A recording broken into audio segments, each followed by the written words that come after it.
आपण हे म्हशीचं दूध घेतलं आहे, त्याला तापवलं आहे आणि त्याच्यावरती आपण हे एक चमच्यावर फूड ग्रेड टाकतो आहे.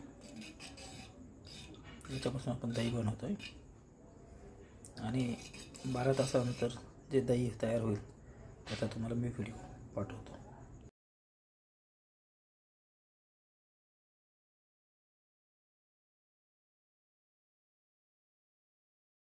काल रात्री आपण जे दह्याची प्रोसेस केली होती आणि आज 12 तासानंतर आपण बघूया उत्तम प्रकारचं दही झालेलं आहे.